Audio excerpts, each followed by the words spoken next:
नमस्कार, जय हिंद दोस्तों। मैं रोहित भार्गव अतुल्य एकेडमी में आप सभी का स्वागत करता हूं। उम्मीद करता हूं आप सभी स्वस्थ होंगे, खुश होंगे और घर पर अपना पढ़ाई कर रहे होंगे। चलिए दोस्तों, एक बार फिर मैं आपके सामने लेकर आया हूं यहाँ पर नया सब्जेक्ट राज्य व्यवस्था। ठीक है, तो दोस्तों जेल परी की वैकेंसी में सामान्य अध्ययन है। सामान्य अध्ययन का एक प्रमुख टॉपिक आता है हमारा राज्य व्यवस्था। तो हम यहाँ पर समझेंगे राज्य व्यवस्था क्या है। आज का लेक्चर केवल राज्य व्यवस्था का परिचय रहेगा। राज्य व्यवस्था में हम प्रमुख रूप से देखेंगे संविधान, संविधान की प्रमुख शब्दावलियां एवं उनका अर्थ कि भैया लोकतंत्र क्या होता है, संप्रभुता क्या होती है। तो ऐसे वर्डों का अध्ययन हम यहाँ पर करेंगे। ठीक है, सामान्य परिचय स्टार्ट करने जा रहा हूं मैं आपको यहाँ पर, लेकिन उसके पहले आपको एक छोटा सा काम करना है, चैनल को सब्सक्राइब करना है। तो दोस्तों अतुल्य एकेडमी के चैनल को सब्सक्राइब करिए, वीडियो को लाइक करिए और ज्यादा से ज्यादा दोस्तों को शेयर करिए। चलिए हम स्टार्ट करते हैं यहाँ पर आगे अपना राज्य व्यवस्था। चलो, राज्य व्यवस्था से ही दोस्तों हम किसका अध्ययन करेंगे? संविधान। राज्य व्यवस्था का जब आगे हम अध्ययन करेंगे तो किसका करेंगे? यहाँ पर संविधान। सबसे पहले मैं राज्य व्यवस्था के बारे में थोड़ा सा बताना चाहूंगा आपको। राज्य व्यवस्था, यहाँ पर एक शब्द यहाँ से उत्पन्न होता है दोस्तों, राज्य। कौन सा शब्द होता है? राज्य। कि राज्य क्या है? तो राज्य के प्रमुख रूप से चार तत्व होते हैं। कितने? चार। यही बात अरस्तु ने भी कही थी कि किसी भी देश या राज्य को चलाने के लिए चार तत्वों की आवश्यकता होती है। वो चार तत्व कौन से हैं उनका हम यहाँ विस्तृत से अध्ययन करेंगे। ठीक है, सबसे पहला तत्व है यहाँ पर भूभाग। कौन सा तत्व है पहला? भूभाग। दूसरा है यहाँ पर जनसंख्या। तीसरा है यहाँ पर संप्रभुता और चौथा है यहाँ पर शासन प्रणाली। कितने तत्व हो गए हैं राज्य के? चार। पहला भूभाग, दूसरा जनसंख्या, तीसरा संप्रभुता और चौथा है शासन प्रणाली, या इसे मैं सरकार भी कह सकता हूं। ठीक है, तो राज्य के चार तत्व हैं। अब इनका हम वन बाय वन विस्तृत अध्ययन करते हैं। सबसे पहला मैंने लिखा है यहां पर भूभाग। सर ये भूभाग क्या है? तो भूभाग वह दोस्तों जो संपूर्ण किसी भी देश का क्षेत्रफल, किसी भी देश का मतलब हम यहां पर एग्जांपल ले लेते हैं भारत का, जैसे भारत का संपूर्ण क्षेत्रफल, यही क्या है? भूभाग। तो राज्य के लिए एक आवश्यक तत्व यहां पर हमारे लिए आ जाएगा भूभाग। क्या हो जाएगा? भूभाग। भूभाग भी कैसा चाहिए यहां पर हमको? निश्चित भूभाग। कैसा भूभाग दोस्तों? निश्चित भूभाग। ठीक है सर, आपने बता दिया कि संपूर्ण क्षेत्रफल ही हम क्या कहेंगे? भूभाग। ये जैसे हमारे देश का संपूर्ण क्षेत्रफल, ये क्या है? हमारा एक भूभाग। सर अगला आपने बोला था जनसंख्या। जनसंख्या क्या? तो आपने सुना होगा दोस्तों 125 करोड़ देशवासी या 130 करोड़ देशवासी, ये हमारी देश की क्या है? जनसंख्या। तो किसी भी राज्य या देश में प्रमुख रूप से क्या होनी चाहिए? जनसंख्या। दूसरी बात यहां पर, ठीक है, अब ये लोगों का समूह को भी हम क्या कह सकते हैं? एक तरह से जनसंख्या। दो तत्व देखे हमने यहां पर। अगला तीसरा प्रमुख तत्व मैं आपको बताने जा रहा हूं जो मोस्ट इंपॉर्टेंट है, वो है संप्रभुता। नया शब्द आया हमारे लिए। संप्रभुता क्या है? संप्रभुता समझना यहां ध्यान से। संप्रभुता यानी कोई भी देश या राष्ट्र आंतरिक रूप से और बाह्य दोनों रूप से कैसा होना चाहिए? स्वतंत्र। एक बार फिर से, कोई भी राष्ट्र संप्रभु राष्ट्र कब कहलाएगा? जब वह आंतरिक रूप से और बाह्य रूप से क्या होगा? स्वतंत्र। ठीक है, यह हमने देख लिया यहां पर। अगली बात, क्या वर्तमान में हमारा राष्ट्र संप्रभु राष्ट्र है? तो हां, भारत एक संप्रभु राष्ट्र है, क्योंकि हमारे देश पर अभी किसी का भी शासन नहीं है। ठीक है, अगली बात, क्या आजादी से पहले हमारा राष्ट्र संप्रभु राष्ट्र था? हमारा राष्ट्र तब संप्रभु राष्ट्र नहीं था, क्योंकि 15 अगस्त 1947 के पहले हम ब्रिटिश सरकार के उपनिवेश थे।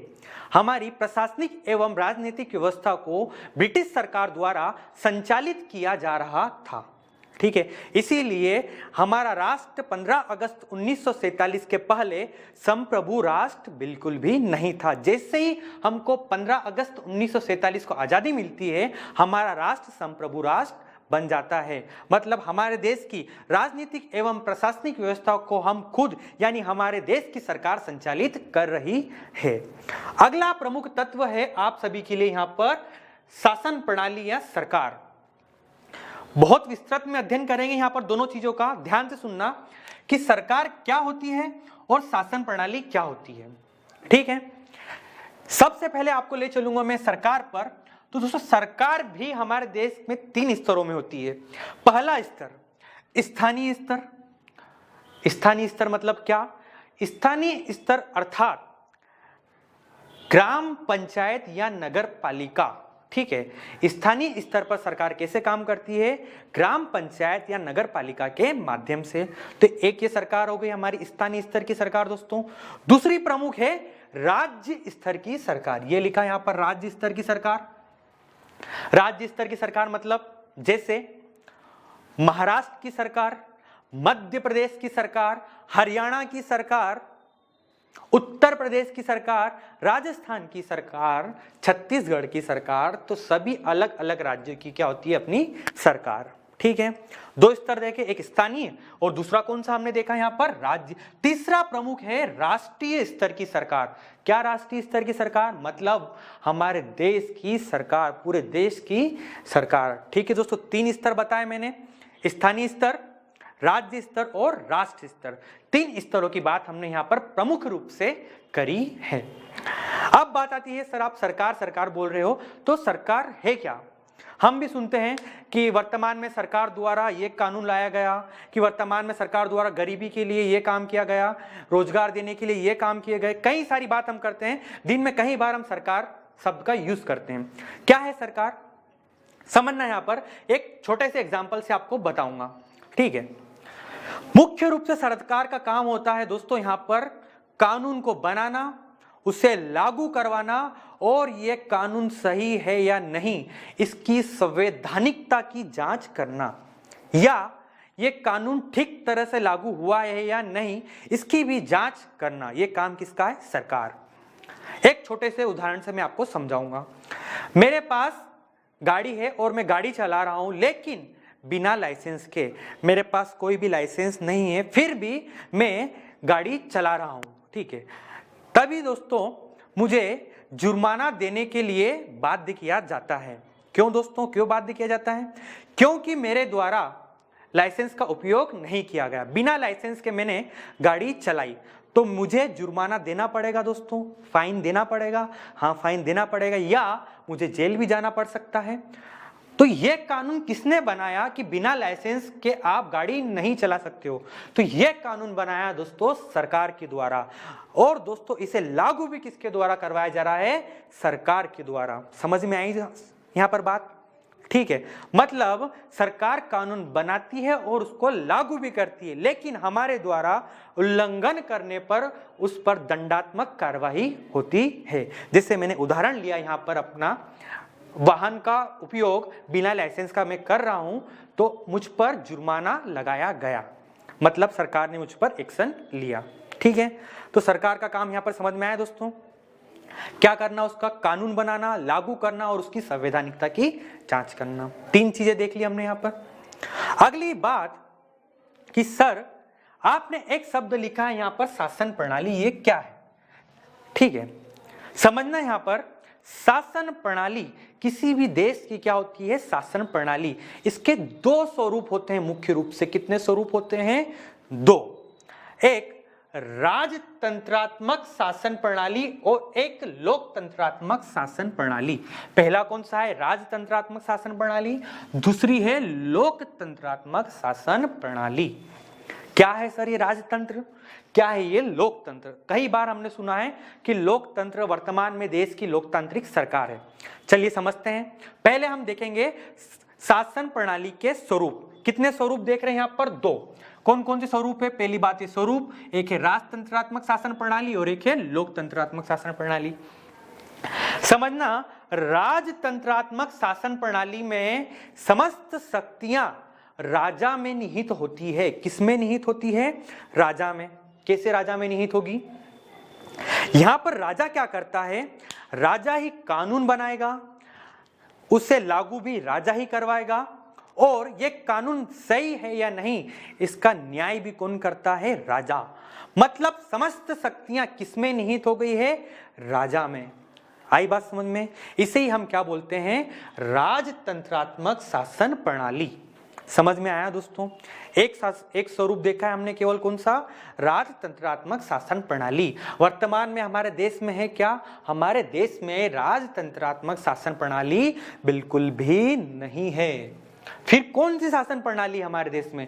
तो वर्तमान में हमारी शासन प्रणाली का आधुनिक स्वरूप है लोकतंत्रात्मक शासन प्रणाली। कौन सी है? लोकतंत्रात्मक शासन प्रणाली। डेमोक्रेसी, आपने सुना होगा डेमोक्रेसी।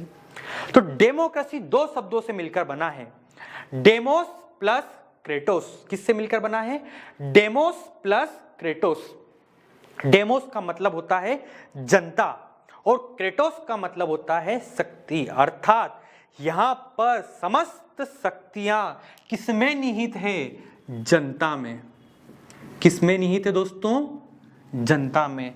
मतलब लोकतंत्रात्मक शासन प्रणाली में समस्त शक्तियां जो होती है वो जनता में निहित होती है। सर वो कैसे निहित है हमें बताओ। तो मैं आपको यहां पर एक एग्जांपल देकर समझाऊंगा। आप सभी दोस्तों मतदान करते हैं, ठीक है, हम मतदान करते हैं। ये मतदान ही लोकतंत्रात्मक प्रणाली का एक प्रमुख भाग है या प्रमुख उदाहरण है। कैसे? हम किसी प्रत्याशी को वोट देते हैं दोस्तों, हमने वोट दिया, ये वोट एक प्रमुख वोट होता है हमारे द्वारा दिया गया। दो प्रत्याशी में से कोई एक प्रत्याशी जीतता है या कई सारे प्रत्याशी होंगे, उसमें से किसी एक प्रत्याशी की विजयी होती है। ये प्रत्याशी या तो हम अगर सांसद को वोट दे रहे हैं तो केंद्र में जाएगा। मान लो हमने सांसद को वोट दिया, वो केंद्र में गया, कहां पर? संसद में। अगर हमारे द्वारा दिए गए प्रत्याशी को जो वोट देते हैं हम, वो संसद में जाता है और वहां पर जाकर हमारी बातों को रखता है। ठीक है, ये तो हुई दोस्तों हमारे प्रत्याशी की बात। ऐसे ही दोस्तों पूरे देश से अलग अलग प्रत्याशी चुने जाते हैं, वो भी किसके द्वारा? मतदान के द्वारा। और ये मतदान किसने किया है? ये मतदान किया गया है जनता के द्वारा। मतलब जिस प्रत्याशी को हमने वोट दिया है वो अगर हमारे लिए काम नहीं करता है या हमारे विकास के लिए काम नहीं करता है तो उसे आने वाले चुनाव में हम वोट ना देकर अलग कर सकते हैं। मतलब समस्त शक्ति किसमें निहित हो गई? यहां पर जनता में। आ रही बात समझ में दोस्तों? मतलब हमारे द्वारा चुना गया प्रत्याशी ही सरकार का क्या करता है? निर्माण। आ रही बात समझ में? इसे ही हम क्या कहेंगे? लोकतांत्रिक शासन प्रणाली, जो वर्तमान में हमारे देश में निहित है। मैं या आप, हम सभी वोट देते हैं और लोकतंत्र में प्रमुख रूप से भागीदारी बनते हैं। ठीक है, तो दो व्यवस्था देखी, राजतंत्रात्मक और लोकतंत्रात्मक। सर आपने बोला था कि कानून बनाना, उसे लागू करना और उसकी जांच, तो ये करता कौन है?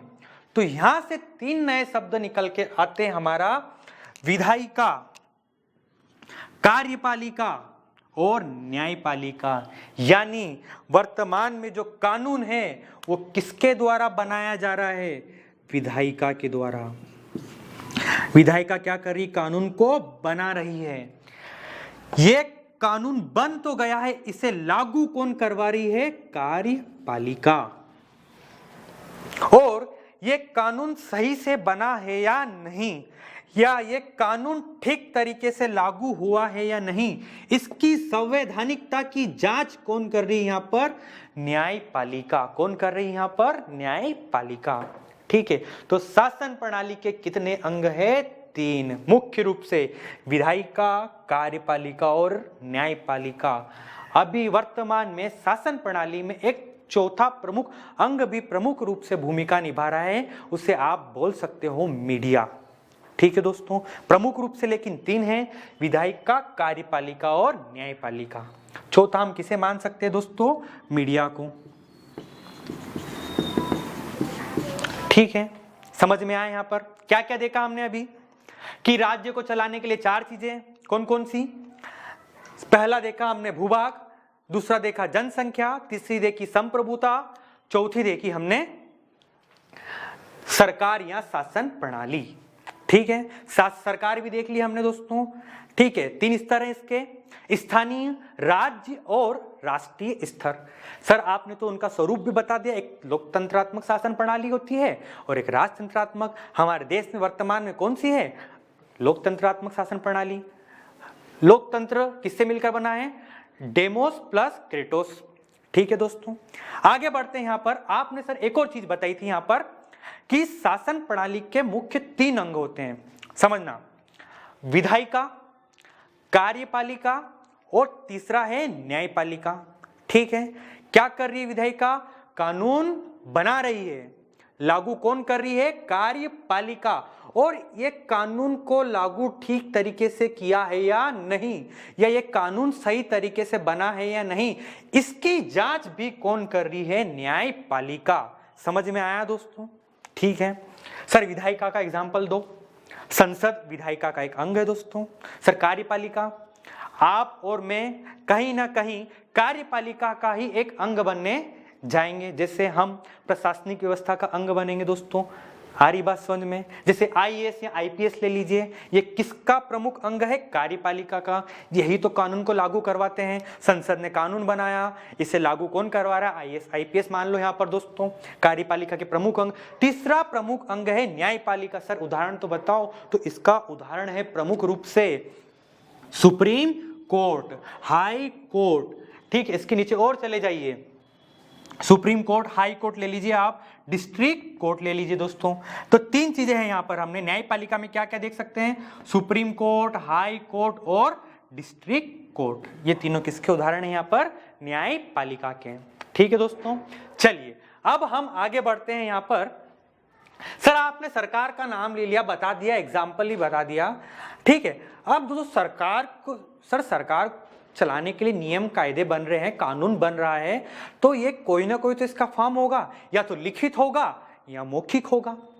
तो दोस्तों एक यही नियम या कानून एक दस्तावेज होता है नियम या कानून का, उसे ही आप लोग क्या बोलते हो? संविधान। ठीक है, इसी नियम या कानून के द्वारा ही हमारी सरकार वर्तमान में शासन प्रणाली को संचालित करती है। कैसे? देख लेते हैं यहां पर। तो सरकार को चलाने के लिए किताब की आवश्यकता होती है और उसे ही आप क्या कहते हो दोस्तों? संविधान।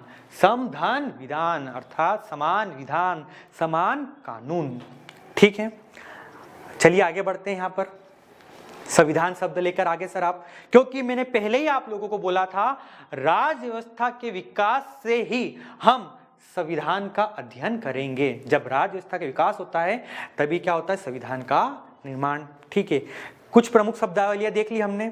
सर संविधान क्या है? तो संविधान एक दस्तावेज है। क्या है दोस्तों? एक दस्तावेज, जिसमें इस दस्तावेज में क्या है? मूलभूत सिद्धांत, नियम और कानून, अर्थात मूलभूत सिद्धांतों, नियमों, कानूनों के समुच्चय को ही हम क्या बोल सकते हैं यहां पर? संविधान। हमारे देश का संविधान है तो हाँ, हमारे देश का एक लिखित संविधान है। ठीक है दोस्तों, चलिए आगे बढ़ते हैं यहां पर। अब जैसे हमारे देश का है संविधान, तो इसका विकास कैसे हुआ? तो एक ये क्रमशः एक दोस्तों बड़ी प्रक्रिया है संविधान निर्माण की, वो भी पढ़ेंगे हम यहाँ पर। लेकिन उसके पहले हम देखते हैं कि एग्जाम के पॉइंट ऑफ व्यू से संविधान से क्या क्या क्वेश्चन बन सकते हैं। पहली बात, जरूरी नहीं कि हमारे राष्ट्र से संविधान के क्वेश्चन बने, इसके अलावा भी बन सकते हैं। जैसे प्रथम, विश्व का प्रथम लिखित संविधान किस देश का है? कई बार एग्जामों में पूछा गया है। वनडे एग्जाम कोई भी ले लो आप, एसआई, आपकी जेल भरी, एसएससी, एमपीपीएससी, कई सारे क्वेश्चन बनते हैं यहां से।